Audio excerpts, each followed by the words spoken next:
What is up, folks? We are live, but we have some news. Unfortunately, the co-host of the panel, the Couch Warrior, has fallen ill. He says he has a fever and cannot make it to the show. It's very sad. We're all very sad. I'm sad. But good news. You still get the three of us. We got a three-piece here tonight. We're going to take good care of you.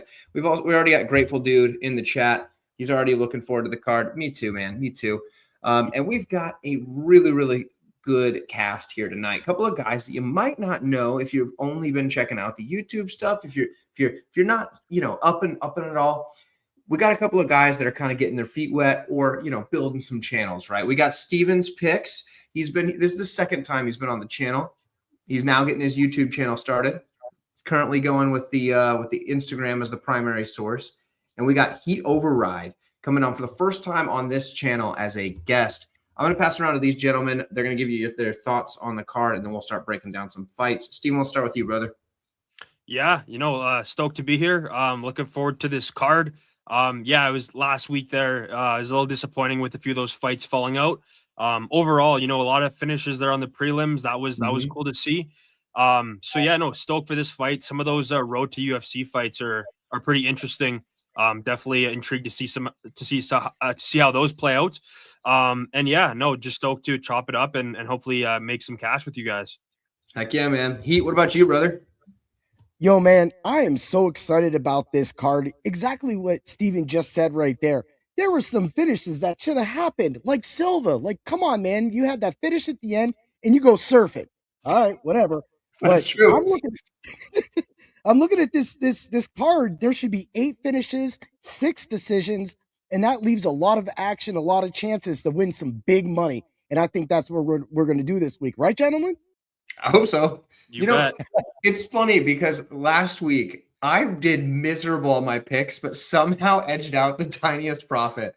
I was chasing too many dogs last week. Although I was on Rose and I thought she won. What do you guys? Did she win or not? Did I get robbed?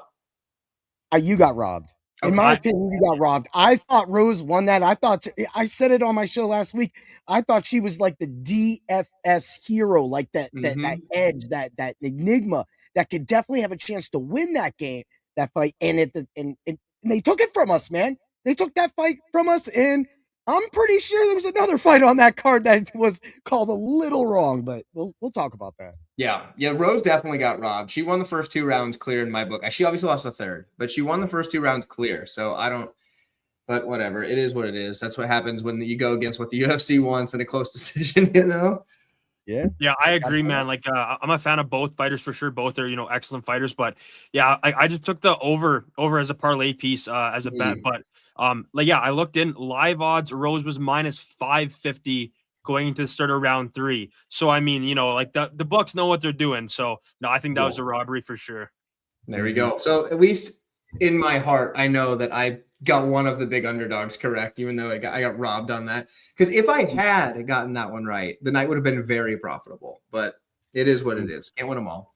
But let's go ahead and jump into this card. We got UFC 325. Now, UFC 325 is going to be kicked off with the finals of the Road to UFC tournament. Now, I've noticed a lot of people aren't super familiar with these gentlemen from the Road to UFC tournament. So that's kind of exciting for me because I love the Road to UFC tournament. So I've been all about it. So we're going to start this one off and tell you what, I'll kick off the first fight of the night. How about that? We got Namsarai Batbayar. He's taking on Aaron Tao. Now, for me, this fight, it's really similar in the way that these guys fight. On the feet, both guys come in with their hands a little bit lower than they probably should, and they're looking to trade power shots. That's what you see from these two guys. From Aaron Tao, defensively, he is a good grappler. He's not offensively, he can mix it in if he needs to, but defensively is where he's tricky because he's hard to hold down. He's a squirmy guy on the mat. He scrambles right back to his feet. Batbayar is a little more offensive in the grappling. I think it's going to come down to who's going to be the one that's still there in the third round, and I think that's going to be Aaron Tao for me. I think Aaron Tao's the tougher guy. I think he's going to be the one coming forward in the third round, like we saw in his Contender Series fight, picking up the third round over a guy up a weight class who has looked very, very good in the UFC thus far. So for me, I think Aaron Tao is the side. But with that said, it is a close fight, skill for skill. So I could be swayed if somebody's got a really strong take. Steven, what about you? Yeah, it's definitely a close fight. Like I think the odds, indicate that as well. Of course, right now it was Tao was a little bit of a dog. Now I'm kind of seeing some pick 'em depending on where you go. Do you do your line chop in there? But yeah, like Tao is tough, man. Like he wants to brawl. Like he just fights like a madman. Like he fights like a crazy guy in there. Yeah, like to be honest, I could see like Bat Buyer, looking to grapple here, and then Tao trying to counter wrestle, which could lead to some problems. Like I said, Tao fights like a madman in there. I kind of question his fight IQ at times. Like I think some of the decisions he makes are definitely questionable. So yeah, like I could see like a finish potentially from Bat Buyer, like a club and sub, or he just Tao gets a little too excited with the counter wrestling. But I do think violence is incoming here. So I do think under 2.5 could definitely be worth a look. Definitely worth a look. Heat, what do you think? Dude, I agree with both of what you guys are talking about. The one thing that I do like with Bat Bayar is his spinning. He loves to throw a little bit of spinning in. So I feel if Tao comes in, kind of like what we saw with Diego Lopez and Silva, he's going to walk into one of those spinning elbows. And that's giving me, of course, I'm going under. I have this fight going under. I'm looking for that knockout. I know a lot of people might not be in that, but for me, I feel that's an attack. If he pulls that off at the right point, hey, we see where Lopez is on this card, right? Yep. Yeah. Yeah. And like, it doesn't matter if you're tough, it's one thing, but eating a spinning elbow, it doesn't matter how tough you are. That'll put you down. You can't eat very many of those. Yeah. Real quick, shout out to Daz.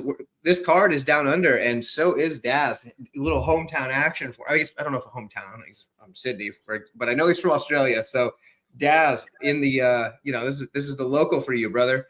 Let's see. Tao's a diamond dozen, lower queen at Friday nights warrior once there. Okay. Mm-hmm. Right on. Yeah. So Daz got the inside scoop on a lot of these Aussie and or these Anzac fighters, I imagine, since there's a ton of them on the card, so we'll have to keep an eye on him in the chat. Yeah. Okay, so it's interesting because a lot of times people think of flyweights and they don't think that they're like finishers, but these two guys are both finishers. So I agree. Yeah. Under is probably the way that to look at this if you're trying to pick like, okay, what do I think is most likely, either a side or over under? Mm-hmm. The under feels better than picking a side, at least by my estimations. We can move on to the bantamweight final though. The bantamweight final, this should be fun because it's interesting because I do believe the guy who's a decent sized favorite right now opened as the underdog, and that is Sulang Rangbo. He's taken on Lawrence Louis. Now, I'm pretty sure Louis was the favorite at open, and that the odds flipped nearly immediately. Steven, why don't you kick this one off for us, and we'll circle it around. For sure, yeah. No, you're bang on about the odds flip there. And I'm gonna have to agree. Like, I think Louis is like pretty hittable and stiff. He is durable. Like, I'll give him that. But like Sulang Rangbo, like he's a solid striker, man. Like he's just got it, kind of that like in and out kind of style, kind of floats around, right? So yeah, like I just kind of think his striking game and footwork is going to be a lot to deal with here for Louis. So I think Sulang Rangbo could get a knockout here. I like violence here again. There you go, liking the violence. Heat, what are your thoughts? Oh, I'm a violent kind of guy, as we all know. And I got to agree with them, man. Sulang Bo is definitely right now the favorites. We're looking at those hard kicks he likes to throw to different levels, especially the body hitting it really good. And I love the way that he's active and he does that boxing. Like I was just doing with the moves, the head movement can really do that. Now, what Lou does bring to the table, and this is where that boxing is going to come in, he does a fast, like lunging jab. And it's kind of weird. And then he kind of comes in after that jab. He comes in and he kind of stops and he throws these slugs. So that I feel that if that Sulang Bo can move and get out of that way, it'll put him in a good position that when he does that pause before he starts throwing those bombs, that's going to give him an opportunity to knock him out. But I do know that Lou does like to use the cage, take people down. So if he does that and gets on top, I still have this fight maybe going over, but I am going to have some play in the under action as well. There we go. Yeah, I like Sulang Rangbo here too. And what's interesting is because like I put my video out for channel members, only $2.99 a month, and shout out to Grateful Dude for being a channel member. fantastic human being right there. I put it out earlier for channel members before the Road UFC final odds were dropped, right?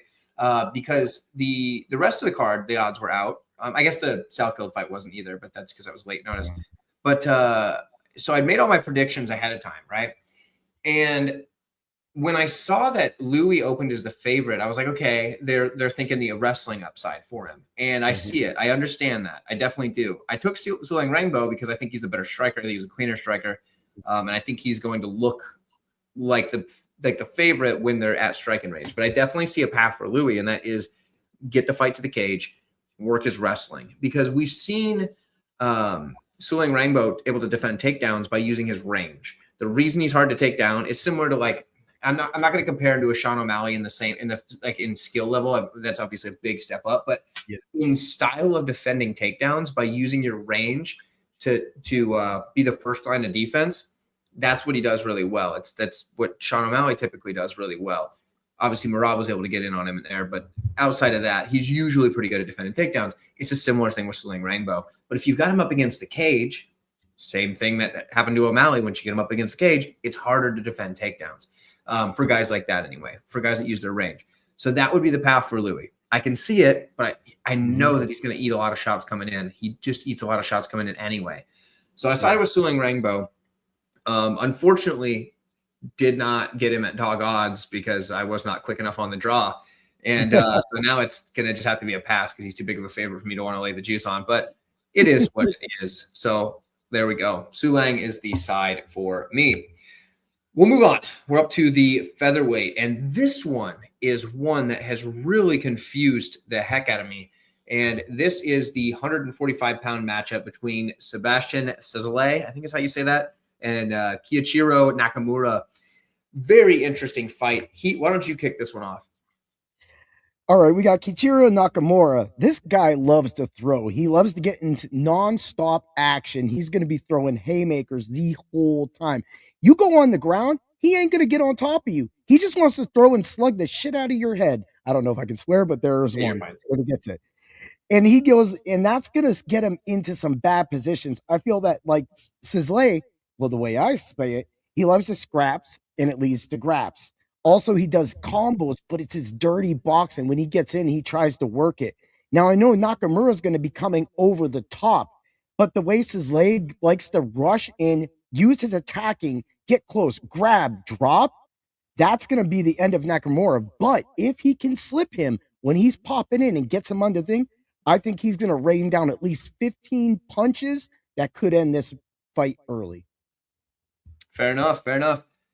I'll go next. So for me, I kind of thought Cezale was going to be a big favorite when the odds dropped. And like he opened as an okay favorite and a bunch of money came in on the other side. And I was kind of like, wait a minute, why is money coming in the other way? Because like, I understand Nakamura is definitely like this. He's a big knockout threat, right? But Cezale's got this style. He's got this block and return style. You see it from a lot of guys that his style is different from others, but like guys like Justin Gaethje have the block and return style, but Gaethje will block and then swing a big uppercut. Cezale, he'll block and then he'll fire back like 5 punches in a combination, which is a little different there. So he'll block it and then come forward in and just put a combination just right behind the block. Another thing that he does that's interesting is he moves very much like Volkanovski. He's got that same like in and out movement and that same kind of style. I like that a lot for him here. Could he get knocked out? Yeah. But I think outside of the knockout, I think he's winning minutes. So for me, Cezale is the side because I think he's going to be winning all the minutes unless he gets knocked out. I do think he's got a grappling upside here. And I'm not saying his grappling's elite or anything, but I do think it's pretty good. And I think he's a skill for skill. I think he's a better striker on the feet, but I do think that there is the knockout possibility for Nakamura. So for me, it's Cezale. What do you think, Steven? Yeah, no, I think both you guys made some really solid points. Like, I think Cezale is like the better overall fighter. But yeah, Nakamura's like he's good in his own right too. He's got that finishing upside in this fight for sure. Like, I don't really see Cezale finishing here. I can see him like pitching a shutout in a way, doing a clean fight, winning a decision. But yeah, I give Nakamura definitely the finishing upside here. 138, I agree with you. Like, I totally think he has that sort of Volk footwork, fighting style. He'll throw off that lead leg. So I think that could work for him here well. So yeah, no, I think he can fight to a solid game plan, stay technical, defensively sound, and I could see him getting his hand raised by decision. But yeah, Nakamura is definitely a solid fighter as well, so can't count him out. Absolutely. Okay, moving right along. Let's see. We've got the last of the Road to UFC finals fights, and that is the 155-pound championship for the Road to UFC championship, I guess. And so this is it's Dom Mar Fan, and he's taking on, depending on where you read his name, it's either Sang Uk Kim or Sang Woot Kim, I believe. I could be butchering that, but I've seen his name listed at 2 different ways. So it is what it is. And I believe it is me who's kicking this one off, which is great because I am Dom Mar Fan all the way. Like, this dude, he's been cashing for me as an underdog pretty much this whole tournament, right? Like, I guess in his last fight, was he a slight favorite? I can't remember. He was a huge underdog in his first fight. Came through big time, right? I love the guy's style. Everybody keeps bringing up like, oh yeah, but he got finished by Quillen Salkild. Okay. Right? I mean, that's like, what are we worried about here? Okay, Quillen's clearly the real deal. Like, that dude just has been running through people in the UFC. So I mean, it's not. I mean, you don't want any loss on your record, but of all the losses to have, it ain't that bad. You lost to him twice. Okay, for Kim's good. Kim's got a lot of skills. The thing is, I think everything he does, I think Fan does this a little bit better. Fan's just a little bit better. I do think Kim could turn it on in the 3rd round. Because we've seen Fan have to like really sell out to get the takedowns at times, and that can sap on a gas tank. So I do think Kim can have some success in the 3rd, but Fan's really good at just doing enough to win rounds. He's really sharp with the like, what do I need to do to win this round? Like, even if it's just I've got to win the last minute of this round and I can steal it, he'll do it. So for me, it's Stalmar Fan. I think he's the side. Steven, what about you? Yeah, no, you definitely make a lot of solid points for sure. Like, honestly, I lean Marfan to win here. I think he's like a little bit more technical of a grappler. But yeah, kind of like you touched on briefly, like, I think there's a chance he could set like too high of a pace for himself and sort of gas himself out. And like, if that's the case, like, yeah, Kim is definitely a dog. He'll fight for your money, and like, Kim has the potential to sort of drown him. Yeah, I definitely am expecting like a lot of grappling here. And yeah, I think it will play out pretty close here. Like, I could see it being 29-28. So for me, I'm not too interested in the betting side, but yeah, as far of a pick, I'll go with Marfan as a lean. There we go. We got 2 of them on it. Heat, what about you? I'm the same way. Dom Marfan gets my vote too. I mean, the way he kicks, the grappling is good. His top control, he's always trying to make sure he's on top. He's a threat for Samet. I love his quick jab. That's the stopper. Me as a striker, I always have to have either a quick jab, which is, of course, my lead back fist, which I've developed into one of my money makers. Also, the side kick is one of my things, too.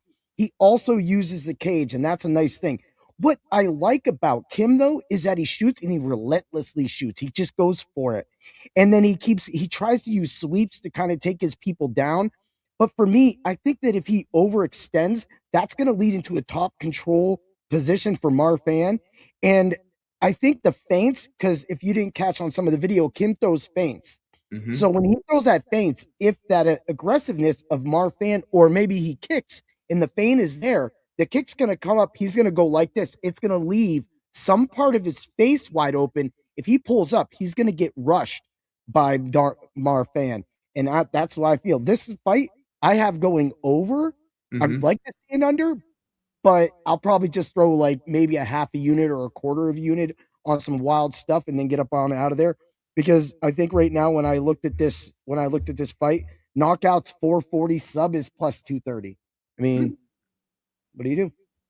Yeah. And I mean, Fan's got a few submissions on his resume, if I do remember correct. I know he's got a pretty decent rear naked choke in his skill set. Yeah. So there is a possibility for a sub.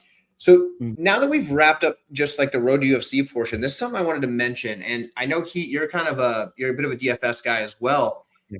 The road to UFC guys are not something that the casual UFC fan is super familiar with. Mm-hmm. In your opinion, do you think that these guys are guys that if you have them on your slate and you can accurately predict them, you could really take the field just because you are going to be exposed to somebody that not many people are? Yeah, and that kind of goes to like last week when you saw half the card taken out, starting, of course, with Bayless Harrison and Amanda Nunez. They had Nunez priced down. So I was like, Nunez right there is going to be my king. Easy. I had Nunez and Rose. Those were my two cheap people that I was going to roll. And then that just all fell apart. And then I was like, oh, look, let's just move up to this next fight. And it was the fight that actually I was looking at was, yes, of course, as I said, I do like to write stuff down. There you go. Was of course Michael Johnson. It was Ricky Tercios. I thought Tercios could definitely go the distance, if not beat Smotherman. When they took Tercios away from us, I was like, "Come on, man!" I lost all faith in that card because because I'm a huge football dude, football dude. That's what our site is huge on is seasonal fantasy football and DFS football. I mean, we just slay. But this is like when lineup building comes in and you're taking out the middle of the card. I don't know. It just gets a little crazy. But for me, that's where I kind of go with that. Yeah, you got to go to the spots that you think nobody else is going to be doing, but also that's going to score you some points. On this card for me, I think that is the road to UFC tournament. I'm going to bring this up a couple of times in this video here because I want to get a couple people on board. I've linked it in the description of this video. I'm doing a UFC dead pool. Now, if you're not familiar with what a dead pool is, typically a dead pool is where you kind of like basically wager on who you think is going to die within a calendar year. We're not actually going to wager on people dying in the UFC. We're going to do retirements because that's a little less morbid. But I'm doing a UFC dead pool. It's really cheap to enter. Like $10 is all. What you're going to get into is you're going to be able to wager on, who's retiring within the year. It's going to start on February 6th. So everything has to be in by February 6th. Otherwise you're not in. But if you want in on it, the rules are in the description of this. And then there's like a sign up sheet as well. And then I'll reach out to everybody that signs up via email so I can get your stuff. It's a silent auction to see who you take. Anyway, good stuff. It'll be fun. UFC Deadpool. It'll be a good time. If anybody's seen that old like Clint Eastwood movie, it's like that. So there you go. But we can move on to the next part of the card. Let's see. I started the last one, so that puts it for Steven. We've got Con Offley taking on Yijia. And Steven, what do you think? Yeah, so honestly, like this one, like from a betting standpoint, like I don't have too much here, but like I'm gonna pick Za. Like I just think he's the better fighter here. I just think he's gonna do a little bit more, land the bigger shots on the feet. I'm not super high on Offley, and this fight could play out close as well. I wouldn't be shocked to see this one be close. So yeah, I'm not really interested in the Za money line at his current price here. So I might look at some props. But yeah, as far as a pick, I'll take Za on this one. Fair enough. Oh, real quick, McPooperton, another channel member. I love that name, by the way. He's giving away his picks. Clearly, you're not going to be entering the Deadpool if you're giving away everything, brother. That's pretty funny though. He says Gaethje after he gets KO'd by Topuria, which is, I mean, not bad. It's gonna happen. Yeah, it could definitely happen. Heat, what are your thoughts on this one? Offley and Yijia. Man, this one still had me up in the air, but what I do like is, of course, on the Offley side, we're looking at he's got subs open, he scrambles, he'll mix it up. I love his clinch elbows. Those elbows, if he gets in, because Yijia loves his lunging jab, just like I was talking about earlier. He lunges, jabs, he wraps it into a shoot and tries to carry through and tries to get you to the cage. He gets angry during his fights. That was displayed in his Kim fight. Right. But then we're going to come back to this. So as we're flipping back to it, if he does that and he gets stood up, and as he's getting up, an elbow comes across from Offley, it's going to put him in a bad position, putting Offley on top. I do have this fight going over, and I want to take the Yijia side because he won me money in his last fight, but I'm going to side with Offley on this one because I feel that he should be able to his scrambles and his submissions. Yijia's going to shoot in. He's going to fall right into it. If that elbow happens, Offley will get a sub. There we go. I'm also on Offley, and he won me some money over Ramos last time. So let's go. I think Offley's better than his resume has shown. He's had a couple of tough fights in the UFC so far. I mean, these are like, he's fighting guys that are like pretty up on the card already. He fought Myron Santos and was like Naimov was his other one. I mean, like, all right. So the win over Amos was, I mean, that was a good win. I like that. I think Yija's probably in that same realm as far as skill level. Now, the difference here, Offley's fighting essentially a home fight, right? I mean, if you got one of the Anzac flags, you're going to be the hometown guy, right? So that helps. That helps a lot. I know that like China's relatively close. Like it's not like clear across the world. So that probably helps Yija a little bit here. The guys that are traveling from like, say the US or like, Europe, those are the guys that you're going to want to be like, ooh, maybe we got to watch out for them because they're going to have a rough flight in because it's not like Australia is really close to anything. But yeah, I think Offley's getting it done there. Yeah, I could obviously see it going either way, but Offley's one of the few underdogs on this card that I'm feeling pretty okay about. We got Couch in the chat. He's able to watch, but he's too sick to join. I get it. It's okay. It's easier to listen than it is to chat. I understand, brother. I'm glad you were able to tune in. Hopefully you are enjoying. Dude, now. Thanks for many White Claws. My wife's getting made fun of by White Claws right now in the other room in their chat. That's actually really funny. Good timing. There you go. But Pooperton's always giving Couch a hard time about his White Claws. Yeah, dude, if it was just a hangover, we could power through, I bet. But no, that's all right. It's all right. Okay, let's move right up onto the next one. This is a tough fight. It's a close fight, lined close. We've got Jonathan Mikulev taking on Oban Elliott, and I believe it is Heat's turn to kick this one off. What are your thoughts? Of course, this fight just screams over. We want it to end, but it's going to just go over because these dudes are just going to get in there and do their dumb controlled stuff. Of course, when we look at the significant strikes on the Mikulev side, he's almost at 5. And Elliott likes to only absorb 2.24 of that, of course. So when you take that out, you're going to look at Mikulev getting at least 1 or 2 extra punches through many exchanges, if that's the way to go, if the numbers are right. That gives you a play on the significant strike side. But for Oban Elliott, he needs to keep this close. He needs to take it to the ground. He needs to utilize his ground and pound. He's great at clinching, and he uses his knees in the clinching.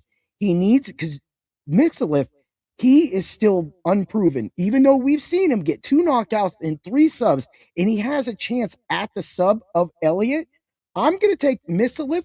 I don't know why I'm picking against Elliott, but I feel that Elliott's going to make a mistake, and he's going to get slipped up, and Mikulev is going to get him on the ground and get him choked out. There we go. Yeah, this is for me. This is one that I probably feel the least well, maybe not the least on the card, but it's one that I feel pretty unsure of myself on this one because I don't really think we have enough information on either guy to really know where they're at in their divisions. Right? They're like their wins are wins, their losses. Like Mikulev hasn't really had any adversity at this point, so not in the UFC anyway. So it's kind of like we're still kind of figuring that out. But I do have to go with Jonathan Mikulev. Now, part of it is because like if I think everything else is pretty close, well, who's going to travel across the world? Well, that's Oban Elliott. That plays a big role. Like, I mean, that's not easy to do. So I think in a close fight, I'm going to side with the guy that doesn't have to fly across the world. That's my pick. Steven, what about you? Can I throw this in? Yeah, throw it in. In the NFL, when we see the NFL go to London and all these other places, sometimes starters actually get sat. They get sat because sometimes their bodies, I don't know if that's just an NFL thing. It's an edge. They just, like what happened with Jalen Warren actually this year when they went overseas, they just didn't even start Jalen Warren, but they brought him overseas. So a lot of fantasy players, they had Warren in their team on their seasonal leagues and everything like that because it was so early at 9:30 start. A lot of people may have been doing their daily Sunday things, and they got caught with their pants down practically. I was one of them, but it was okay. It still worked out because I still won that week. But there's a chance for that loss, and I want to bring that up because what you're getting at, that does happen. You see jet lag all the time. You talk about it. It's a reality, man. It's like hot streaks. Yeah, I mean, I've gotten jet lag from flying 2 time zones away, not 7. You know what I mean? Yeah, it's a while. Yeah, so exactly. Steven, what about you, man? What do you think on this one? For sure, yeah. Yeah, no, I honestly I think this is like another one that plays out like pretty close. Like I think there's just questions about both guys here. Like there's some things I like about both guys, but there's some things that I'm just like still unsure of. And like neither guys really separate a whole lot in my opinion. Like yeah, even in some of Oban's fights where he ends up like winning, like he just doesn't separate. Like it comes down kind of right to the wire. So like I know a lot of people on Oban this week, and like I get it, but this is also like a rebooked fight as well. And I don't know why, but I guess could be a few reasons, but like these fights typically play out like a little odd. Not always, but a fair amount of the time. So that's something to think about as well. So yeah, like I kind of lean Mikalev here. Like he's the home team. I kind of see it going 29-28 decision. So yeah, I kind of lean by Mikalev by decision. I think the current money line is probably pretty accurate. So I don't think there's a whole lot of value on money line right now, but yeah, kind of agree as well. I kind of think it's going to go over. But yeah, kind of think the line's accurate, so not a ton of value here either way. Right on, right on. MMA Camp 123. Tell you what, stick around a little bit, and we'll get to that fight in a little bit. We'll tell you all about it. Okay, we can move up to the next one. This is another one where I've seen a little bit of back and forth on it. I think I'm starting this one off. So Jacob Malkoun takes on Torres Finney. It's another one where, for me, it's really close. Both guys have similar styles. Now there's a red flag on both sides in this one now. Torres Finney obviously flying across the world.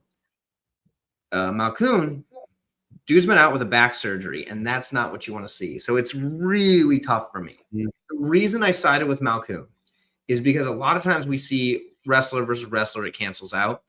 And I think Malkoun can stick behind his jab and kind of outbox Finney a little bit better than Finney can to Malkoun. But this is one that, like, for me, the only play is the over. It's the only play, right? I mean, like, neither side is like vastly better than the other one at what they're good at. Yeah. I don't feel confident. There's a lot of red flags on both sides. I don't feel confident about either. So for me, just gun to my head and I have to make a pick, Malkoun. Over is probably the way to go. But Steven, what are your thoughts? Yeah, definitely agree with a lot of what you said. Yeah, Malkoun, he is the better striker and the better grappler here. But yeah, coming off that major back injury, like that definitely is a red flag, you know. Yeah, if this was pre-injury, Malkoun minus 150, sign me up. He's taking a step down here, whereas Finney's taking a step up. But yeah, all things considered, I just think there's a fair bit of risk laying the chalk with Malkoun. He also isn't the most durable guy.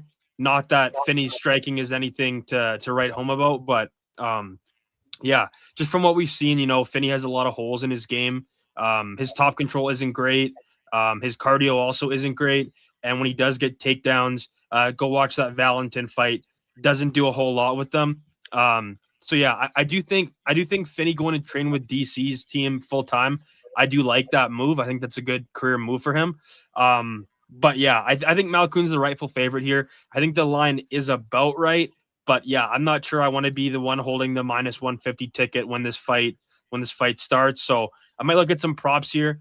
And as far as like the total, like yeah, I maybe a slight lean to the over. Like I don't think it's going to be a boring fight, like because of Malkoun's grappling. I don't think Finney's just going to be able to lay on him the whole fight by any means. But and I can see Finney getting takedowns early, but then as the fight goes on, maybe he gasses out a bit, and then Malkoun kind of takes over. But yeah, as far as the pick here, I'll take Malkoun. Yeah, and UFC Garrison kind of touched on a lot of the things that we said, except he seems to be thinking that Finney, based on what I can see there. So interesting that we both had this. Like, we had the same thought: wrestler versus wrestler cancels out or whatever. But he's thinking Torres Finney because Malkoun's, you know, hurt and not the same level athlete. Yeah, I mean that's also a reasonable thing to get to. So it all comes down to maybe this one's a good one just to watch. Heath, what are your thoughts? Well, if we're watching it, we might be watching a sausage fest roll around in a ham sandwich, because what these guys might do is they might wrestle the whole damn time, and we're going to sit there hoping for a finish, but it might not happen. We might get a crack or two in this one, and we don't need to see any of that Hamdy action in this one. But that's where Hamdy reminds me of Finney. Finney is just that same way, except Hamdy always tried to do stuff, and he looked stupid, and his AI was dumb. and he couldn't do things. But Finney actually just tries to just sit there. He's just not active. You brought up the Valentine fight, and that's what makes me want to lean the Malkoun side. I am going to lean the Malkoun side, as you guys talked about the striking, and exactly what UFC Garrison said, wrestler, all this weird stuff. But if you want to bet this, I think actually the decision no bet, if you're going to go aggressive, might work. When Steve talked about Finney attacking and then also Garrison saying that he's also hurt Malkoun, if you think about one of those slams from Finney, he gets underneath, picks him up, whack, aggravates something, you could be looking at under. That's where I feel that the decision no bet would go. But I still feel that at some point, if he does too many takedowns, maybe go to DK, play the +2 takedowns in that fashion, you'll probably get a positive number. I have FanDuel pulled up, so I'm not going to play with that. But when you flip over to the Misliff side, or the Misliff side, the Malkoun side, when you flip back over to there, if Finney tires himself out, they're going to get back up. The round ends, and now he's going to send a pop down right the middle. Finney gets dropped. We're going to look at some elbows and hopefully a finish, but this thing's going over, gentlemen. Yeah, I agree. I think the over is the clear. I mean, neither of these guys really are finishing very many opponents. So yeah, the over. It feels too easy. But speaking of feeling too easy, oh my gosh, this fight is an interesting one. We have Cam Rouston taking on Cody Brundage. Cam Rouston, Cody Brundage seems like the obvious one to me, but Steven's starting this one off. So Steven, why don't you tell me who you got? Yeah, so I'm taking Rouston here, but there's some more to it than that. Like, yeah, I mean, it's a Cody Brundage fight at the end of the day, so any result imaginable is live here. Let me just say that first. But yeah, honestly, like I cashed with the Rouston on the Contender Series. I also cashed with him in his last fight, but I don't know. I'm just not that high on him. Like he's pretty stiff.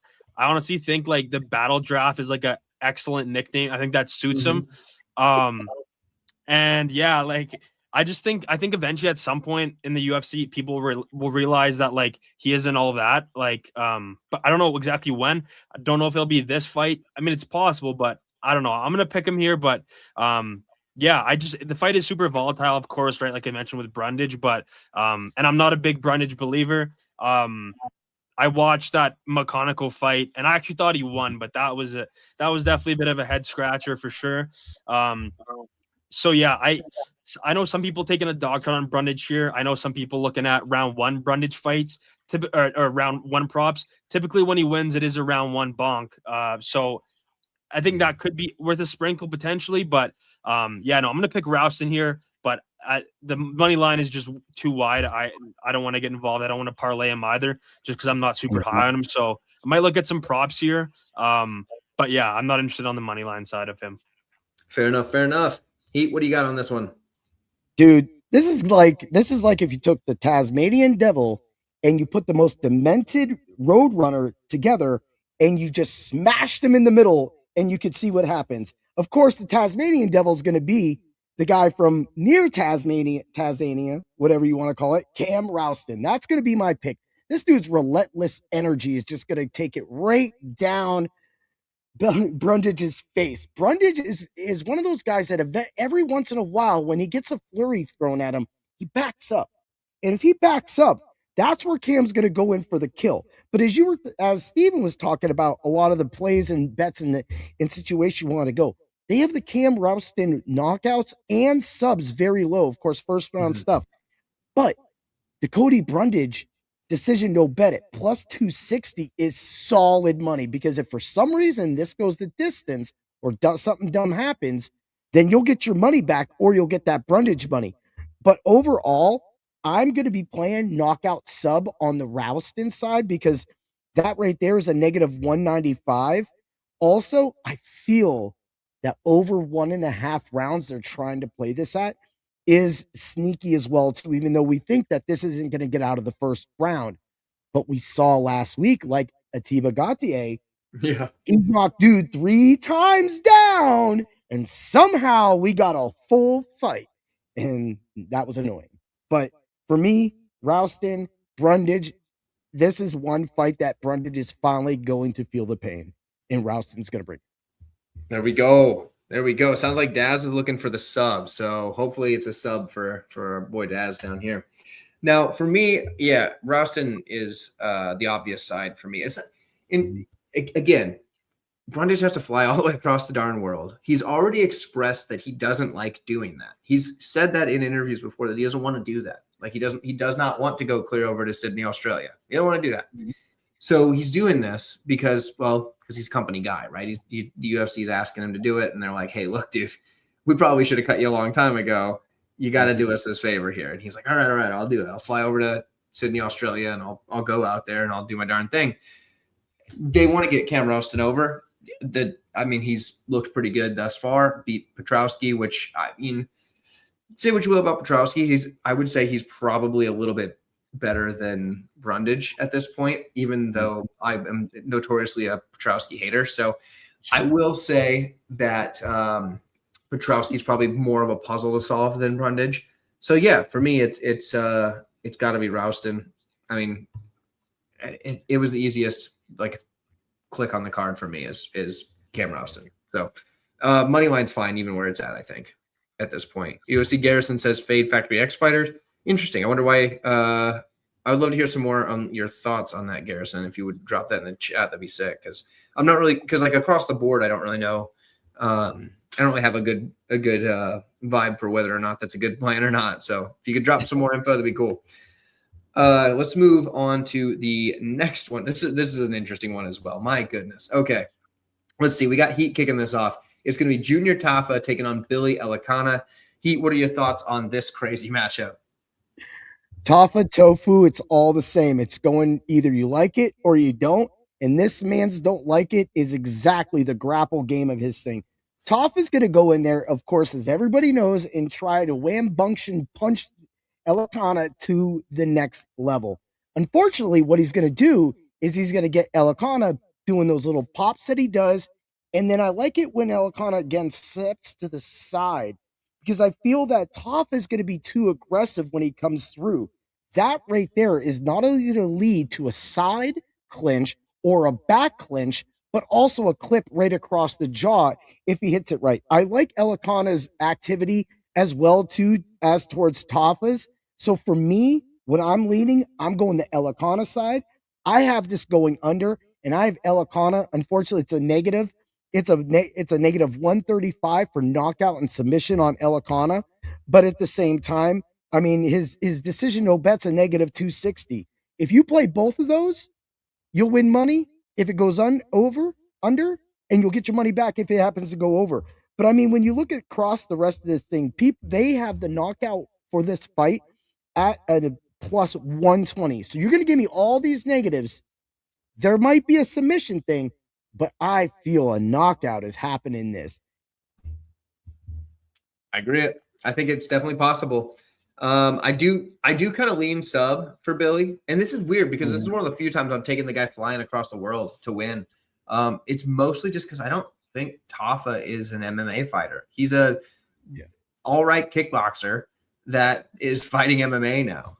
It sounds like Daz is on Billy sub. Well, I hope you're right about that too, because I am. I haven't bet it, but I will. Okay. I'm thinking about it. The line wasn't quite what I wanted it to be, and I think that's just because everybody knows how does Tafa lose? Well, he gets subbed most of the time. So, yeah, I mean, I feel like this is Billy's spot, and people say a lot like, oh, they're constantly saying how Billy Elikana is not very good, but like the dude's 3-1 in the UFC, and his one loss was super short notice to Bogdan Guskov, who I know everybody was saying how Bogdan Guskov isn't very good. But Bogdan Guskov only has one loss as well, and that was also a short notice debut. Outside of that, he did go to a draw in his last one, but still, that's a draw against a former world champion. So it's like Elikana doesn't – I mean, he hasn't beaten top-tier talent or anything, but he's 3-1 in the UFC, and his only loss is a short notice, debut fight. So the guy's done pretty well thus far. Tafa, I can't say the same for. He hasn't looked good at all. Like outside – like even in the Sean Sharaf fight, like he was losing that fight, and then Sharaf just fell over tired, basically. So yeah, I mean, it's got to be Elikana, right? It's got to be Elikana. I feel like he's the side, but Steven, what do you think? Yeah, absolutely. I have zero interest in Tafa. Yeah, straight up, Elikana's the better fighter, got more pathways to win. I tend to agree as well. I like violence here. I could see Elikana getting a KO or a sub, so I don't mind that look at around 135. I think it's a solid look. Yeah, no, I zero interest in Tafa. I think Elikana, I think he could be a solid parlay piece. Honestly, I thought the odds could have even been a bit wider than they are. So yeah, no, getting a finished prop on Elikana, I think is the look here for sure. I like that. Heck yeah. And McPooperton coming in with the Ralston Elikana parlay. Dude, that might be the best parlay on the card, honestly. Like I feel like it's more of like you're picking against the opponent than you are picking for someone on that. But yeah, I'm with it.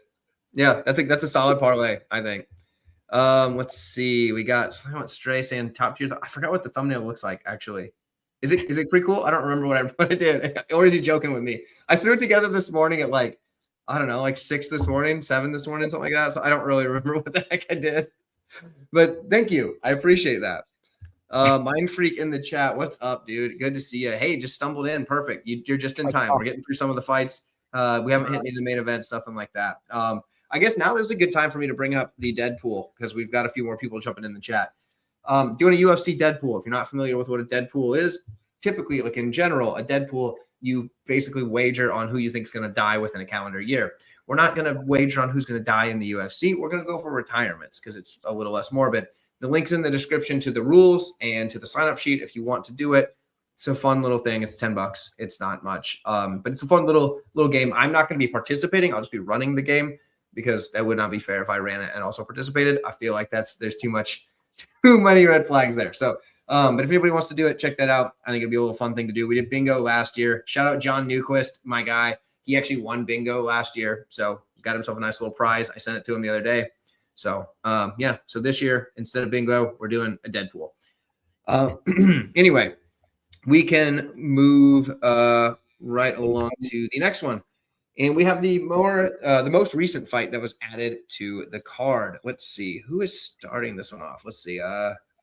He started the last one, I think. So that means it's me. So we've got Quillen Salkill, Jamie Malarkey.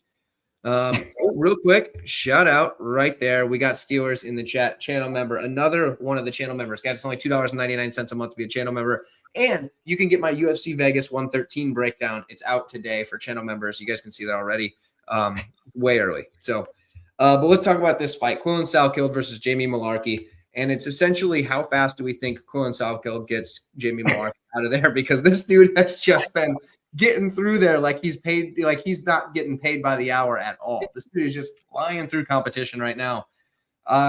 Yeah, I mean, for me, it's Quillen Salkill probably in the first round. Probably a knockout because Malarkey doesn't seem to be taking punches quite like he used to. So I'm going to say Quillen by KO. Steelers, yep, that's exactly what I'm saying. Quillen by KO. McPooperton, it sounds like you really just want to get into the Deadpool. So you ought to just sign up, brother. Steven, what do you got on this fight, Salkill or Malarkey? Yeah, no, it's got to be Quillen here. It's too bad that he starched Nasrat so fast in his last fight. I feel like we could have got a little more value here if that wasn't the case. So yeah, there's that. But yeah, I think whether you want to look at Quillen by KO could be a little look. I think I saw around -120, -140, somewhere in that range. I don't think that's a bad look. Yeah, Salkill, he's not necessarily known as a power guy per se, but yeah, I just think Malarkey's dust, and yeah, I want nothing to do with him. Give me a Salkill by finish for sure. Yo, you mentioned the Nasrat fight, and it's funny. That just reminded me. Somebody in my comments on that video, because I picked Salkill to win, told me that I had lost all respect because I picked Salkill over Nasrat, and I lost all his respect for that. But that just cracks me up to this day because the fight was just so one-sided. Anyway, we can move on. I every now and then I want to brag a little bit. What do you got on this one? I'm sure it's Salkill. Yeah. Of course, Salkill. I've been rolling Salkill. This will be the third fight that I'm going with him again. I just love this guy. And I guess I did take him against Nasrat. But look, you guys are just talking. I can't believe they put the knockout on this fight at -165. I don't know what FanDuel is smoking, but could we have some of that? Because I hit that real bad. I don't know I mean, actually, right now, I can actually go check. But before we check that, I got all the numbers right here. I love the under 1.5 rounds, -166. But the round one knockout, If you can get that round one knockout, plus 200. It can be for either fighter. Round one knockout. That's a special on FanDuel, of course. They have another one too, special on FanDuel. First and third round knockout first and third round finish is a negative 185. I love that right there as well too, because when you go to his knockout and sub, it's enormous. The decision no bet parlayed with his money line is a negative 484. We're not going to win too much money. If you want to get freaky, man. But outside of this, for this fight and the way that they played the numbers, trying to be smart like that, that's the numbers I went with, and that's the exposure I have. But I am thankful they gave that 165 for knockout. Absolutely. We got a couple of people saying that they're thinking it goes a little later. We got a Quillen round 2 KO. Definitely possible. Jamie's not a total scrub or anything. It's just, I feel like Salkill is just looking great. We've got Quillen by decision. Ryan saying that when I think Daz said that as well. Up a little ways. The chat's flying now. So we got Ice P in the chat. What's up, dude? Good to see you as usual. We've got pretty much everybody unanimously agreeing that Quillen's the side here, and I think it makes a lot of sense. But could it be we do get a decision like Ryan's saying? Could it be kind of like the Ateba Gautier fight last week, where yeah, sure, he was clearly the side, he was going to win the fight, but we got a decision out of that. We thought that we were thinking like under 4 minutes was value. You know what I mean? So who knows? Maybe it could go over. Jamie could pull one out of the hat and just be tough as nails for another fight, and we see how it goes. We've only got 4 fights left. This is wild. Okay, they moved the South fight to the main card. You don't mind. So there's sometimes with these specials, you can get some things like on DraftKings. What they like to do is they like to run third round or over, right? So you get third round or decision. So the knockout can still happen in the third round. I don't have DraftKings pulled up in front of me, but the knockout can still happen in the third round. But if Quillen gets this decision, you're getting both plays on that. So I just wanted to throw that in, and sorry for cutting you off. It's just like sometimes you guys pop my head and I'm like, okay, yep. There's this bet right here. And definitely. The third round decision is also an option. I seriously think he gets it done in the first, but like I think it might also just be because of how easily he did in Nasrat. And Nasrat's not a guy that usually gets that. So and that's another thing. Actually, Steelers just mentioned this. The bonus, I assume they've already started that, where any finish gets you 25K, and like 25K is 25K. I'm not going to screw around. I'm going right for that if I can, especially being in my first contract, which Salkill, I assume, still is, because he's only had 3 fights. Usually it's a 4-fight deal. So I assume this is his final fight on his deal. So my guess is either they've already renegotiated or he's trying to get that 25K and ride into a big contract after that. So yeah, I think he pushes for that finish, like Steelers is saying. So checks out.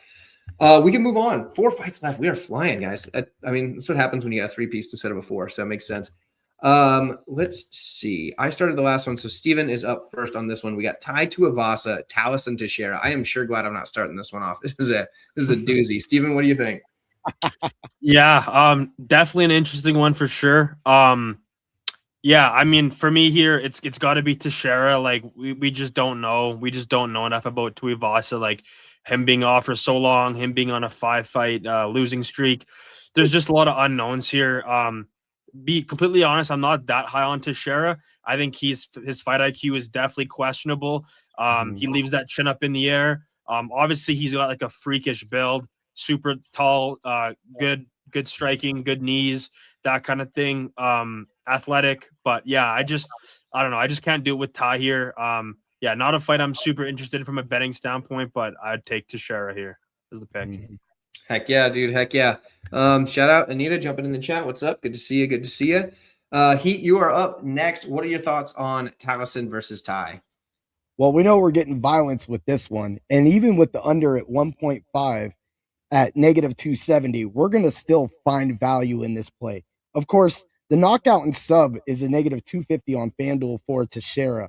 Teixeira's problem in this fight is that Tuivasa is going to sit here and try to throw down the middle. And just like Derek Lewis, what caught Teixeira was he always relies on this long jab. He sticks his chin back and he dodges punches. What you guys were just, what Steve was just talking about, he dodges punches. But this is what happens if Ty comes forward when he goes in from that move, is going to happen. That's why Ty knockout at plus 320 and the decision no bet at plus 250 is definitely worth it. I don't think it's going to go the distance, and Ty's only path to victory is knockout. So you could just sit at easily the plus 320, but when you flip over to the Teixeira side, he should be able to stick that jab down that throat and be able to finally get that finish. As we were just saying, I'm going round 1-2 knockout, -40. If your sports book does not allow a first and second round knockout, get it. That's one thing I do like about FanDuel. I love that. And also going back to the last fight, Quillen, his first and second round knockout is a -105. That's still even money, pretty much, man. It's not bad, not bad. For this one, yeah, Tuivasa Teixeira. I don't feel like either guy really gives me any confidence, because like I was on Derek Lewis over Teixeira confidently because I don't think he's the guy, right? But like, okay, so I have all my notes in a notebook, right? And I'll usually go back and look at my notes because I'll take notes live on the fight as I'm watching it, and I'll add to the notes I had before. And so like when I go to write notes about a fighter, I go back and see, what did I write live last time this person fought? I had to like pull out a dusty old notebook that I hadn't looked at in ages to get Tai Tuivasa, because this was so long ago. It was just like, man, like this guy's fought 8, and then you're like, well, he's on a 5-fight losing streak, but he's been fighting against like top level guys. So it's like, man, I don't know what to think.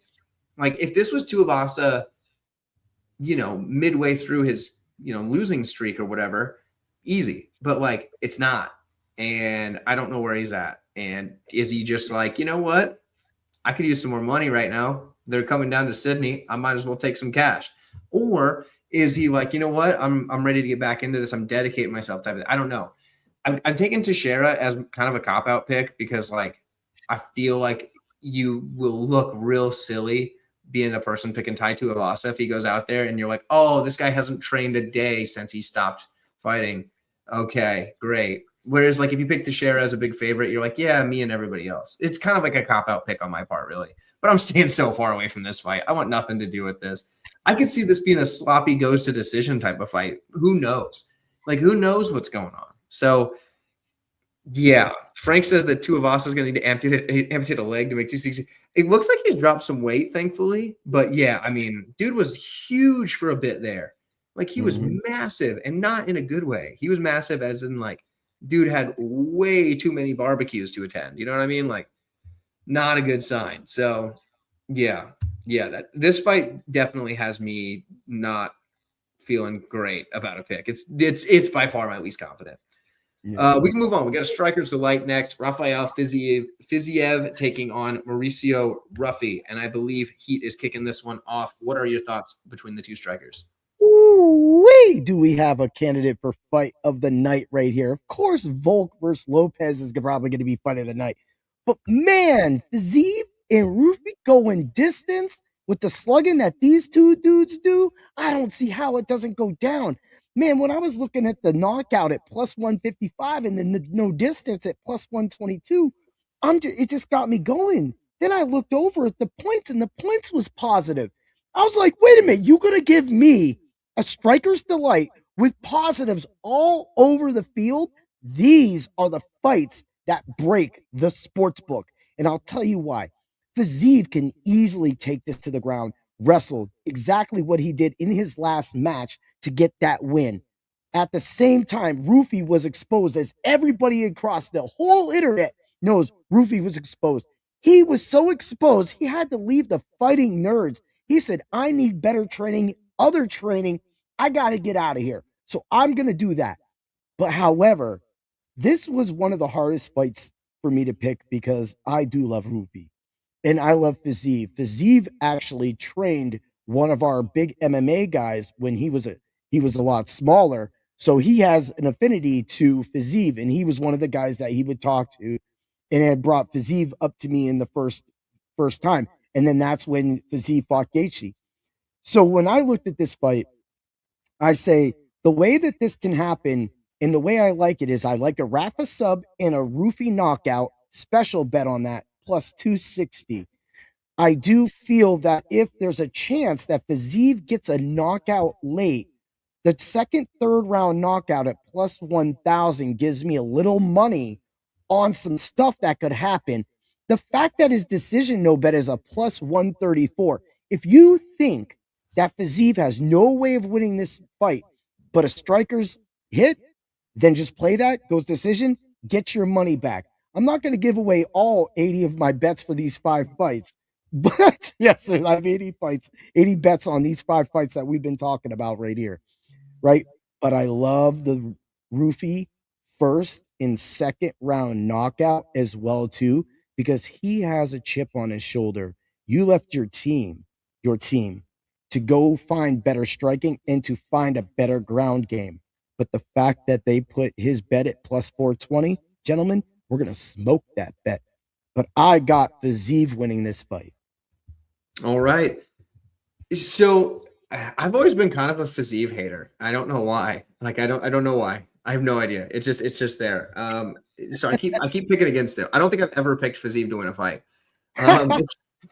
It's worked out well for me in his last 5 because he's 2-3, so it's been okay. But at the same time, like I don't think I've ever picked him to win a fight, which is bad.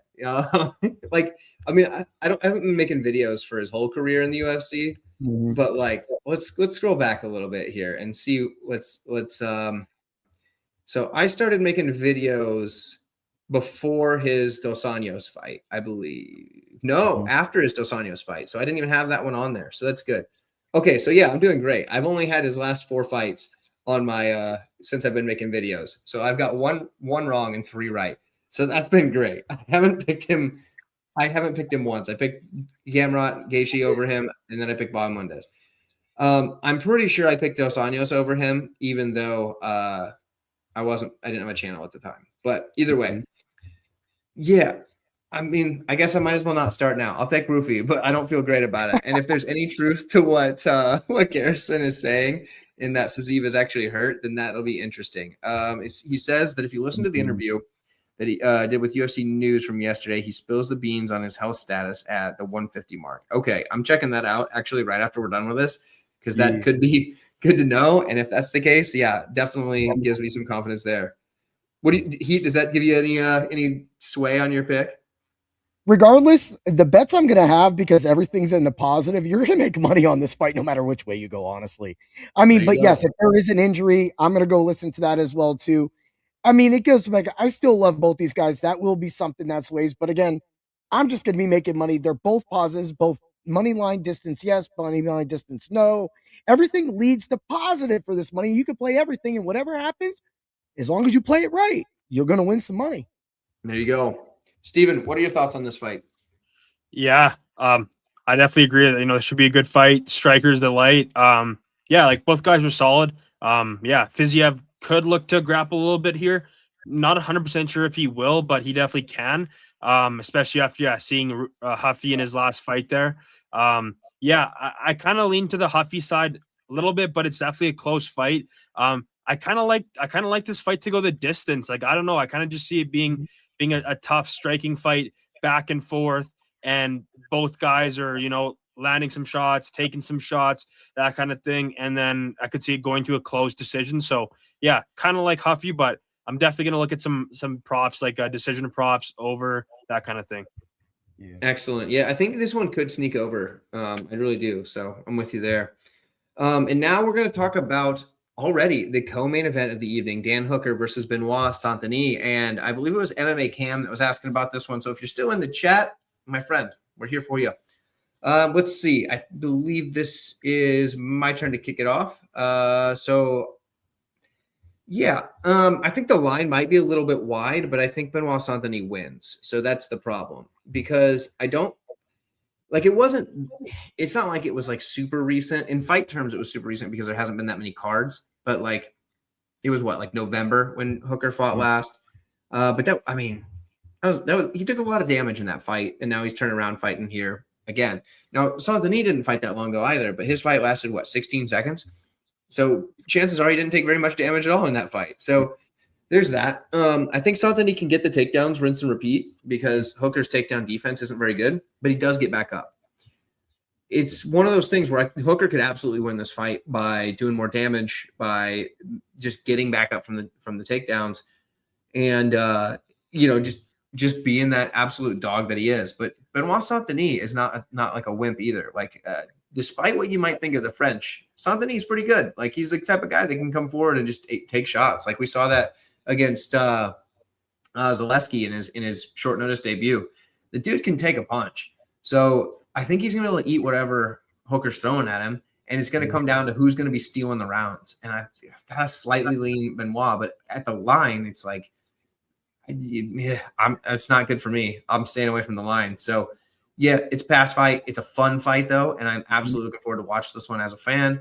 I'll take Saint-Denis for the sake of a pick because, it's what we do. But, yeah, it's a pass. Steven, what do you think? Yeah, I tend to agree. Line might be a little wide, and honestly, I'm not the biggest BSD fan by any means. I faded him with Poirier. That was a sweet cash. But I do think he wins here. I think he can get the finish. That fight with Hooker between him and Gamrot, like that. Is it possible that this fight plays out similar? Yeah, it is. But I think BSD is gonna have better top control. The knock on Gamrot is that he over wrestles and he doesn't really get a whole lot of control and do a whole lot.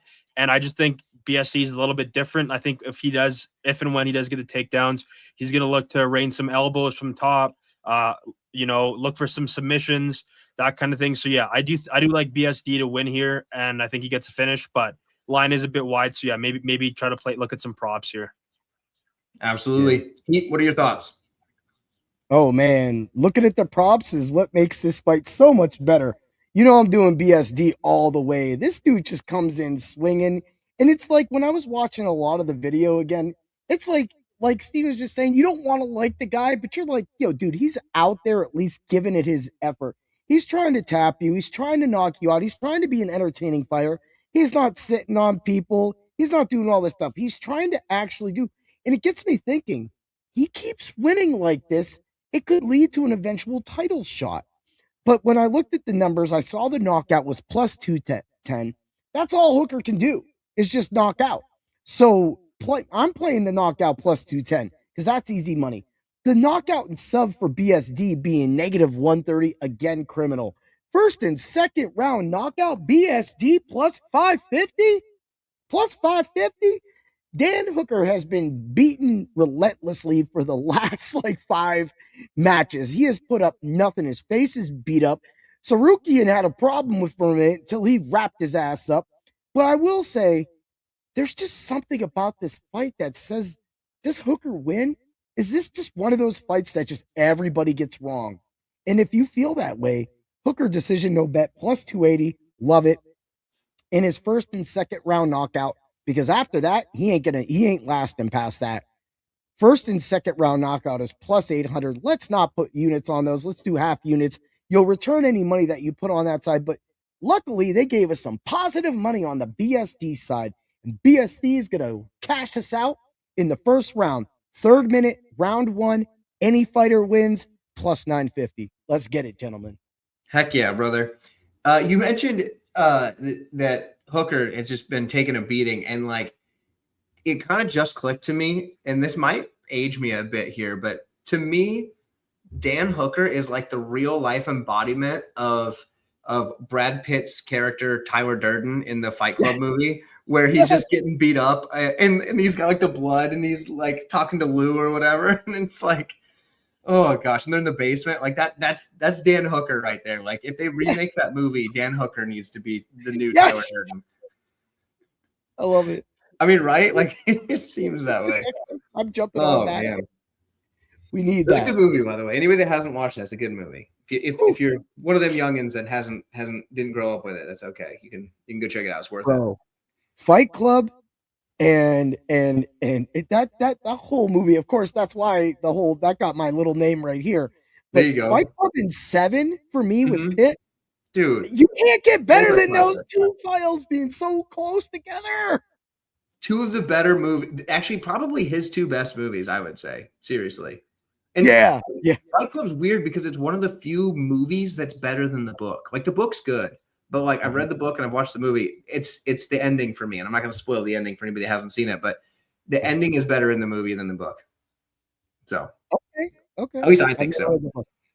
But anyway, we can actually, before we move to the main event, I'm going to mention the Deadpool one more time. Guys, if you didn't know, I'm running the UFC Deadpool. It's going to start February 6th. Everybody has to have their stuff in before February 6th to get in on it. The link's in the description of this for the rule sheet and what all that entails, and then a sign-up sheet. It's just good fun. If you don't know what a UFC Deadpool is, you can check the rules. But essentially, typically, a Deadpool is where you wager on people who are going to die within the year. We're not going to do deaths. We're going to do retirements. It's the UFC. We're not getting that morbid. So check that out. It's good fun. It's not expensive or anything. So check it out if you want. It'll be a fun time. You can win yourself a little prize. Let's talk the main event. Let's see. I went first last time, so that means we're on Steven here. We have Alexander Volkanovski taking on Diego Lopez in the rematch. And that is interesting because it is a rematch that Volk just fought this man.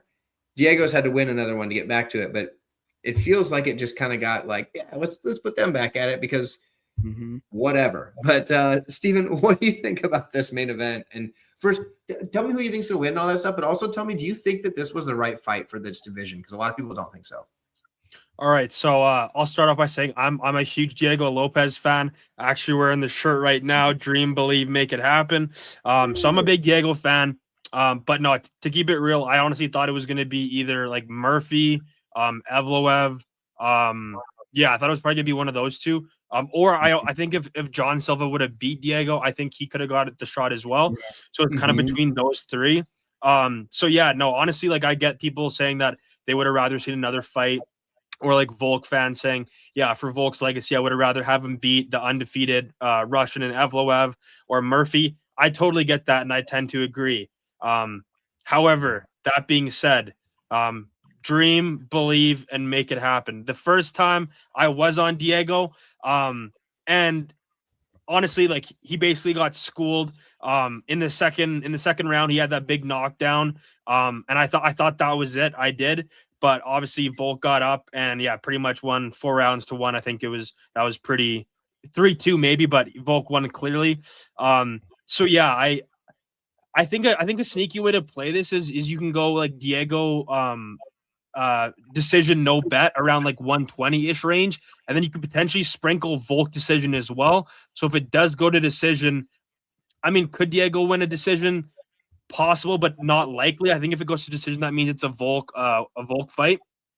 So I think you could sprinkle Volk decision and then Diego decision no bet. I think that's kind of an interesting way to play it.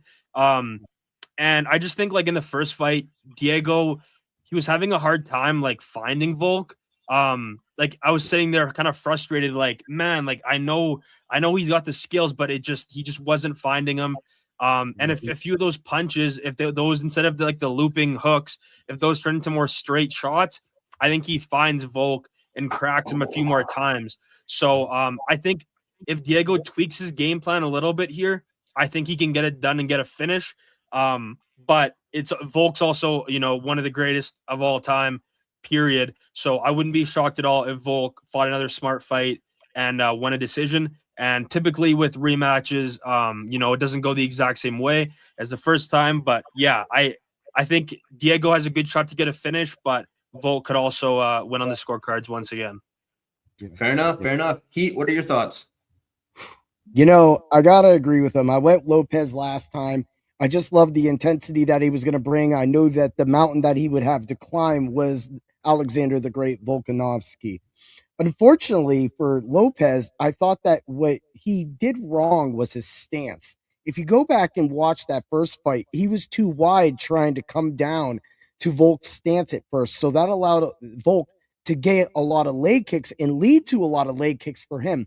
Once Lopez caught on to that, he was able to return some of them, but it was too late. He got taken down at the end of that first round, and it clearly showed that Volk was ready to go. There was another part in this fight too, where Volk knocks Lopez back. He hits the cage, and instead of throwing either one of them, Volk shoots the shit in and grabs his ass and whack, right? That right there shows the confidence that Volk has. And it also shows, as Steven was talking about, how he was kind of like blind in the lights, because at that point, he should have threw a punch out or at least tried to get out of there. Volk also moved a lot. And just as Steve was bringing up, that Lopez could not find him. So when I looked at the bets, you see that the knockout's plus 135, the sub is plus 460. Of course, I'm wild as shit, and I'm going to have some kind of bet on the sub because the sub props are so insane on this, as well as the knockouts. But what I really liked about this, at least where I'm going at, money line and distance for Volk is a plus 145. Money line and distance, yes, again, for Lopez is a plus 546. It's positive money. Steve brought up decision no bet, negative 168, and we have a decision no bet on Volk of a plus 132. When you ask how to play that, of course, when you say Volk's going to be the superhero, he's going to win this match. He's going to win in a decision because of the volume he was able to put out. And yes, his volume was crazy. Attempting that spinning elbow at the beginning of that fight, it confused Lopez. Again, I'm just trying to bring up a few things that I saw. So I'm going to throw a whole unit on that. But I'm also going to throw a half unit on the money line distance, yes, for the Lopez side. But here's the thing. I looked at the draw plus 5,000 and I go, what if for some stupid reason this fight plays out like the first one and the judges just feel that they need it? Because if I remember correctly, the last time we were in Australia, they credited wrestling. And in the Silva match, Lopez was able to out wrestle him. He looked like a killer. And I was for Silva in that fight. And I thought about this when you guys were talking again, and I thought about this today. If Silva would have won that match, he would be fighting this. He would be fighting Volkanovski. And I don't know if Silva could deal with Volkanovski the way that Lopez can.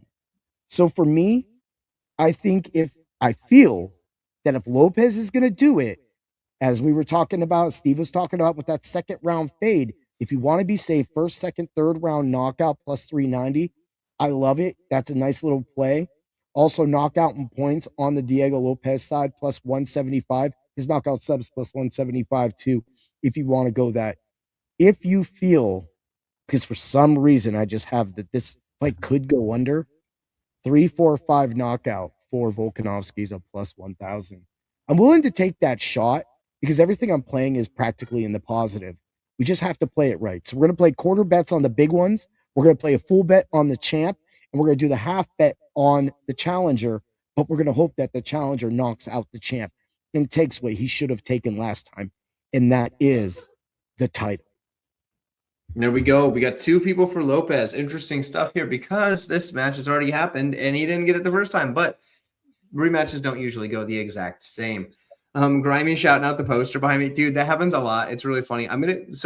We're moving pretty soon because we close on a house like next week. And I don't think I'll have the lettuce poster behind me anymore. It'll come to the new house, but it'll stay in the kitchen. So like it won't. And since I'm in the kitchen right now because we're in a condo, I'll have more space then. So it'll be interesting. But we won't move next week. We got some renovations we're gonna do. But pretty soon we won't get to see the lettuce poster. So enjoy it while it's there. For me, I was one of the few people on Volk last time. I felt like Volk had the style to win it, and he did. He did win it. But it wasn't that like there was any chance of me not being nervous in that fight because, we'd seen Volk get knocked out a couple of times prior to that, all that good stuff. So this time around, I don't know that I laid the money line on Volk last time. I don't know that I'm going to do that the same this time. What I did do is I played Volk by decision and Lopez money line. So the only way that I lose is if Volk finishes Lopez, and I just don't see anybody finishing Lopez anytime soon. Because you got both of those at plus money, so that's fine. I think Volk probably wins another decision here, though. I think he's just got the skill set to beat a guy like Lopez. People are like, "Oh, Volk's old, this, that, and the other." Old guy's been getting it done lately, guys. Like, that's a thing. Like, the old guy's been getting it done. Look at Gaethje. He just got it done.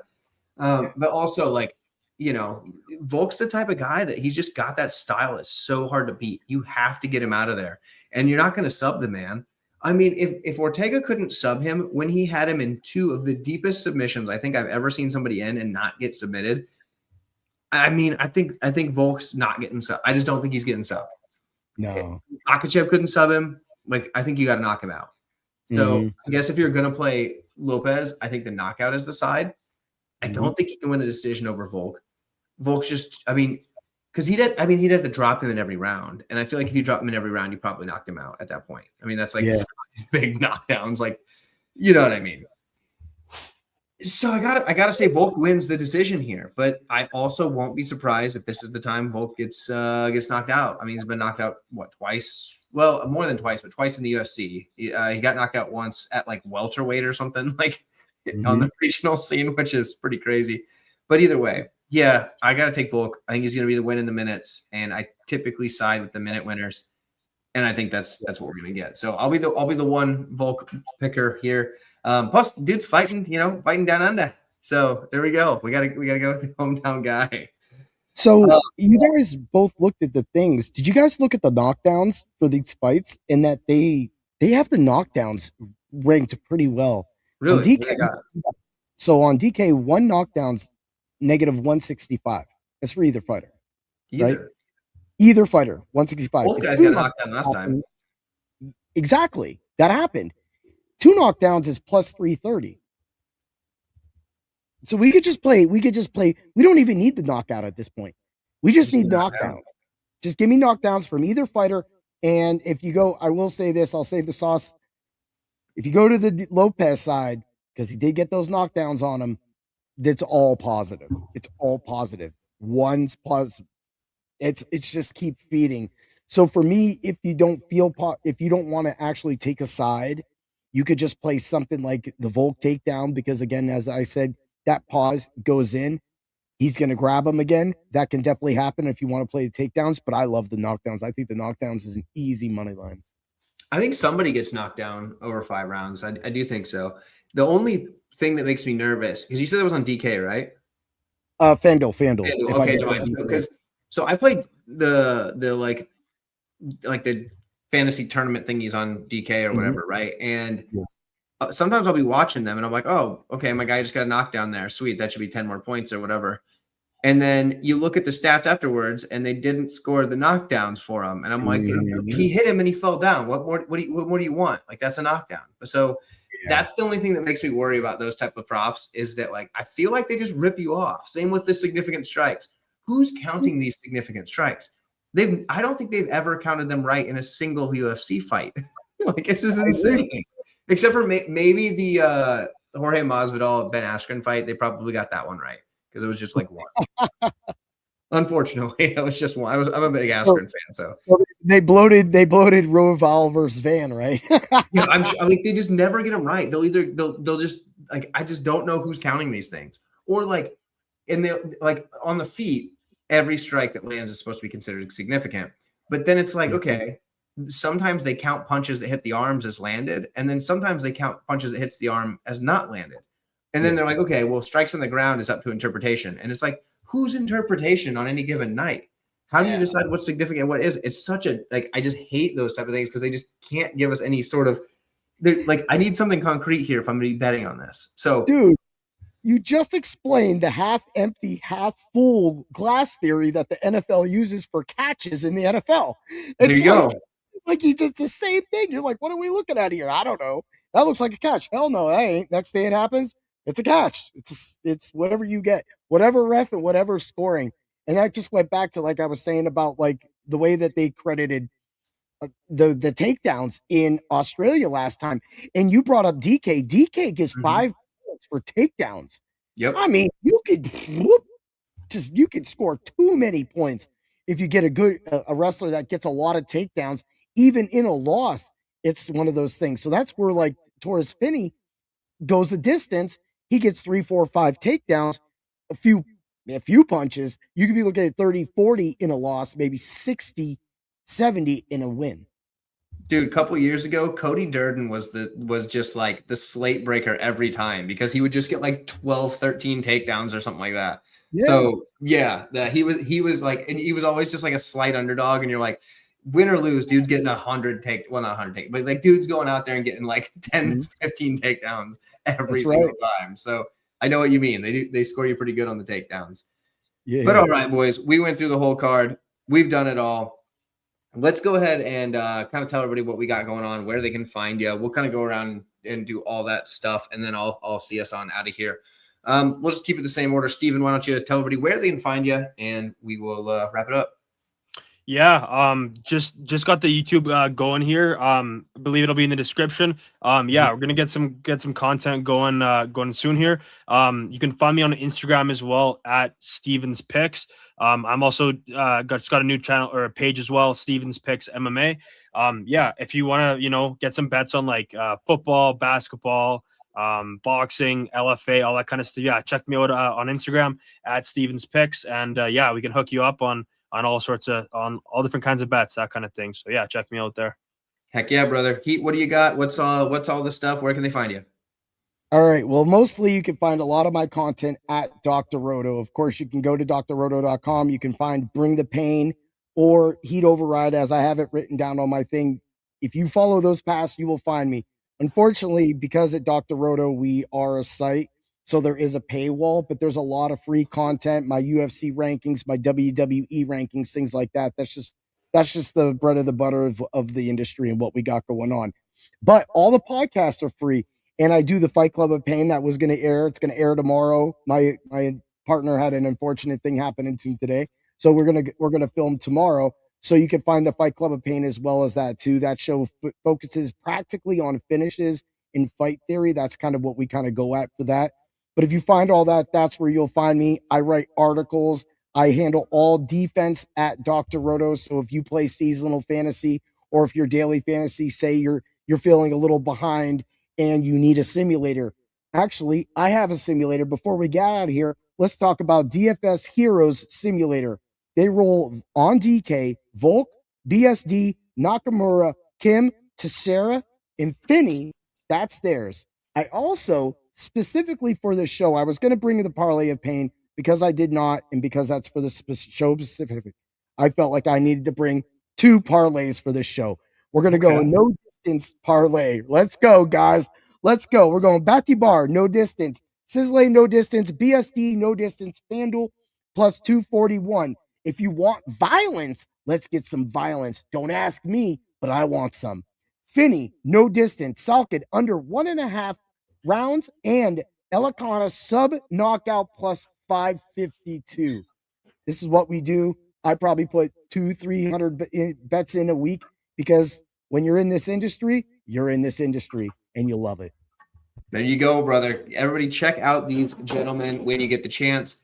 For me, like I said, just check out the Deadpool if you're down to do that. And then also if you're one of the beautiful people in the chat that are channel members, you guys can already check out my UFC Vegas 113 predictions. Those are up already on the channel. So with that, gentlemen, we're wrapped up. So guys, we will catch you all down the road. This has been a fun stream, and hopefully next time Couch Warrior is not sick. Ooh.